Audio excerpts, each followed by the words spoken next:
E aí pessoal, tudo beleza com vocês? Olha só, estamos fazendo esse vídeo aqui, tá?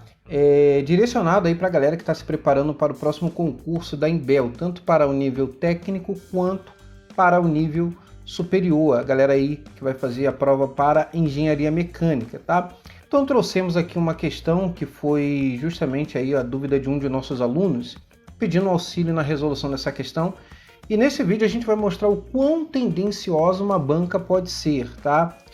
Principalmente a FGV, ela vai elaborar as questões tentando ali te induzir ao erro, tá? Então a gente vai mostrar aqui para vocês nesse vídeo justamente o cuidado ou os cuidados que você deve ter aí nas resoluções das questões da FGV, tendo em vista que a FGV é a nova banca aí da Imbel, tá? A Imbel, a organizadora que fazia as provas ali da Imbel era a Cetro e agora mudou para a FGV, tá? Então nós não temos nenhum parâmetro anterior dos concursos da FGV para a Imbel, então concurso novo, tá? Então a gente costuma aí se basear nas provas que a FGV realizou anteriormente para estes cargos. Nesse caso a gente vai pegar aqui uma questão que caiu para a Companhia de Águas e Esgotos do Rio Grande do Norte, prova de 2010 para o cargo de engenheiro mecânico, beleza? Então vamos dar aí uma olhadinha nessa questão, mas desde já gostaria de pedir o seu like para que você contribua para o crescimento desse canal, beleza?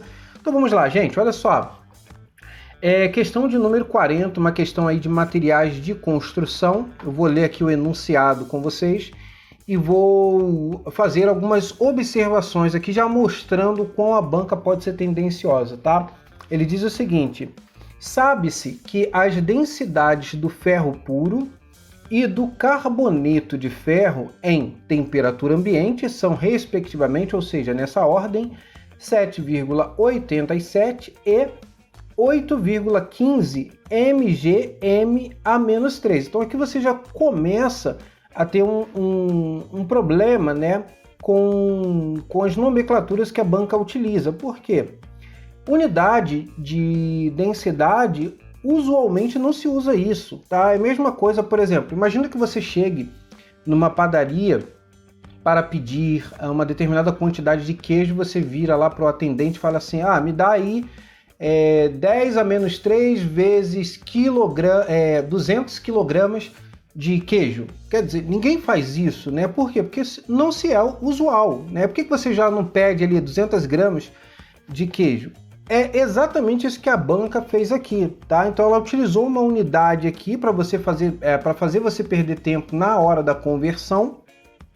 E a gente vai ver no que vai ser útil isso aqui, tá? E no segundo trecho ela prossegue da seguinte maneira: dessa forma, tá? Ou seja, segundo o que foi citado anteriormente, as percentagem ou percentual em volume da ferrita ou ferro alfa e do carbeto de ferro, que é a sementita, são respectivamente, e ele nos dá aí os valores. Então observe só já a tendência da banca, tá? A tendência maliciosa da banca. Ele utiliza duas nomenclaturas diferentes para os mesmos elementos. Primeiro, ele fala sobre o ferro puro, inicialmente, tá? Na primeira oração, e depois ele fala sobre a ferrita. Ele está falando sobre a mesma coisa, tá? E depois ele utiliza o carboneto de ferro e abaixo ele utiliza ali o carbeto de ferro ou sementita. Então você já começa a observar que a banca quer fazer você ali perder tempo, tá?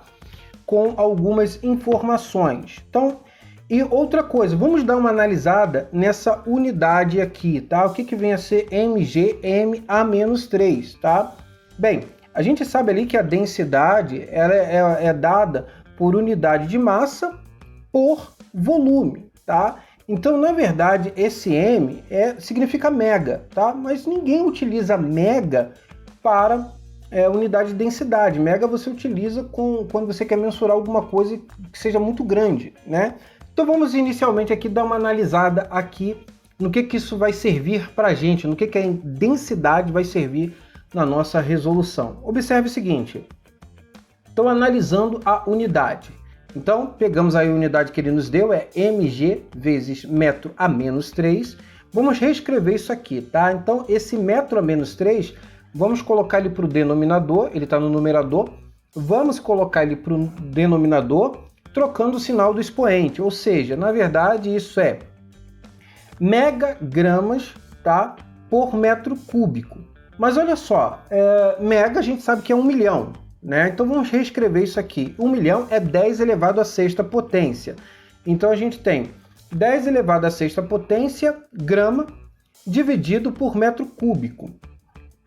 Então vamos pegar isso aqui, vamos separar, vamos abrir esse aqui 10 à sexta. Vamos reescrever isso. O que é 10 à sexta? É 10 ao cubo vezes 10 ao cubo, né? Então vamos separar isso aqui. Então 10 ao cubo vezes 10 ao cubo gramas por metro cúbico. O que acontece?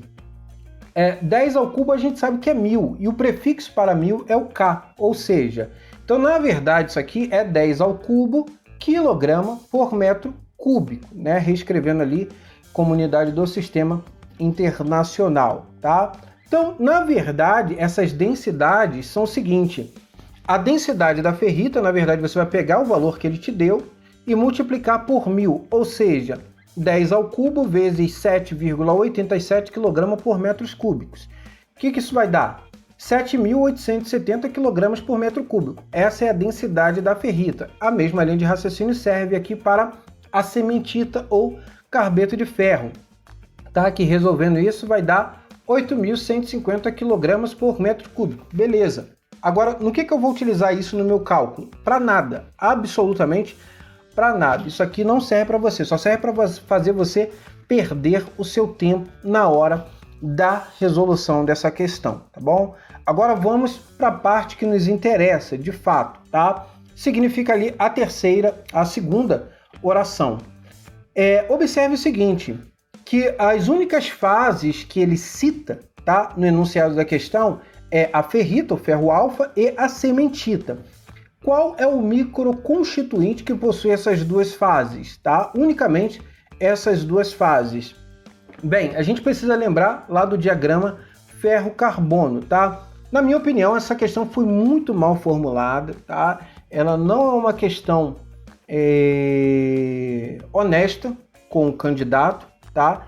E o que a gente tem que fazer para resolver essa questão? Lembrar do diagrama ferro-carbono e pense no seguinte: quando a gente tem um determinado elemento e a gente aquece ele até a zona de austenitização, mudando a sua estrutura cristalina e submetendo ele a um resfriamento lento, o aço, que no caso possuirá ali como seus constituintes as fases ferrita e cementita, será um aço que possui ali a composição perlítica, né?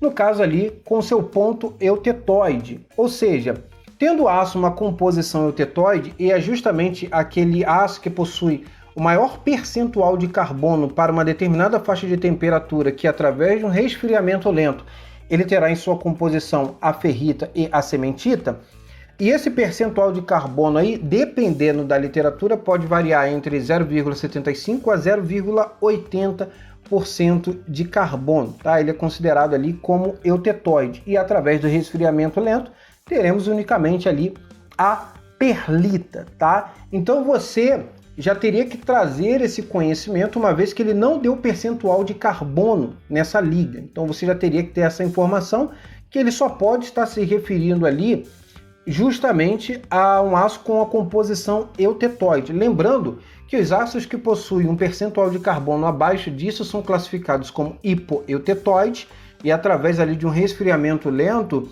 em sua composição final, tá? A microestrutura resultante será composta por ferrita e perlita.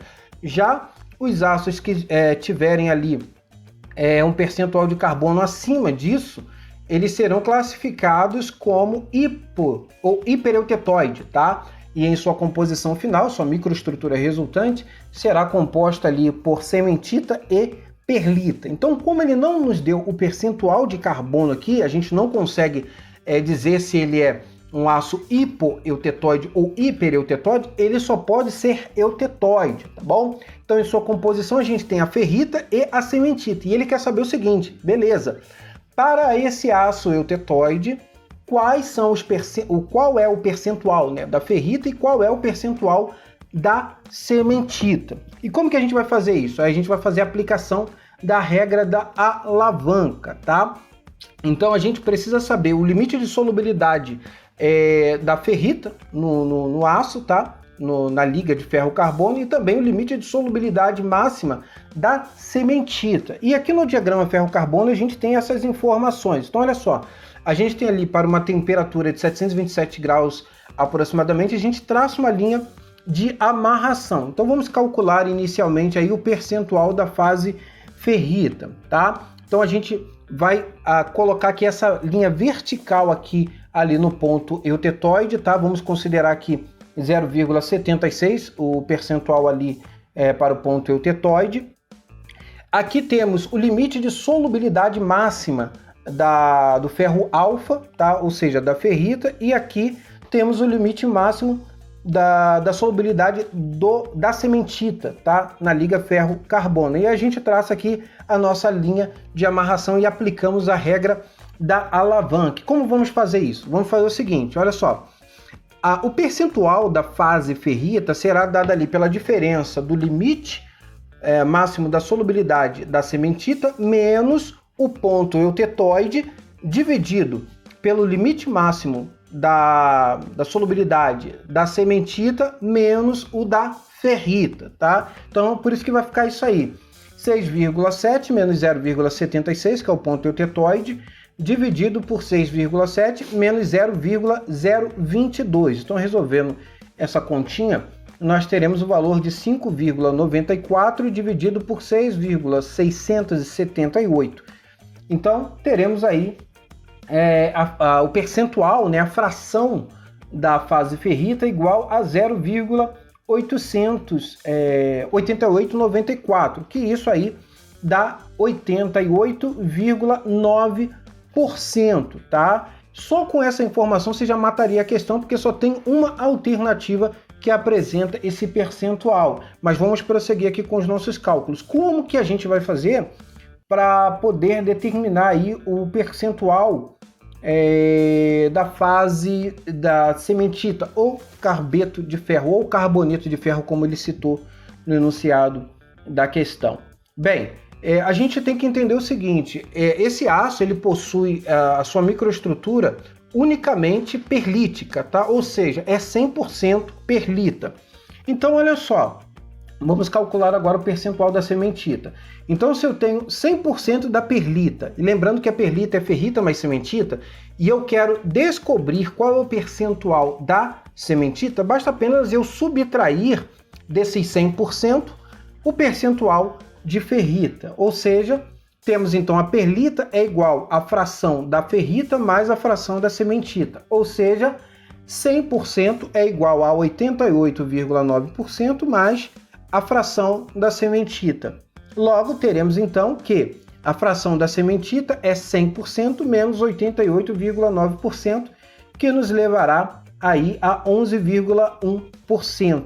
Então, temos aí a fração da ferrita 88,9% e da cementita 11,1%, tá? O que vai nos levar aí à alternativa A como alternativa correta. Então, eu quero mostrar para vocês aqui o quão tendenciosa pode ser uma banca, tá? Então tome bastante cuidado com a FGV. Então tá aí, pessoal. Então essa é a resolução dessa questão. Eu particularmente não gosto, tá? Da maneira como a FGV elabora suas questões para a parte específica, tá? Parece que ela faz não simplesmente para analisar o conhecimento dos alunos, mas me parece que ela faz justamente para tentar derrubar o aluno. Mas eu acho isso desnecessário, né? Porque a pessoa que não sabe, ela não vai acertar a questão.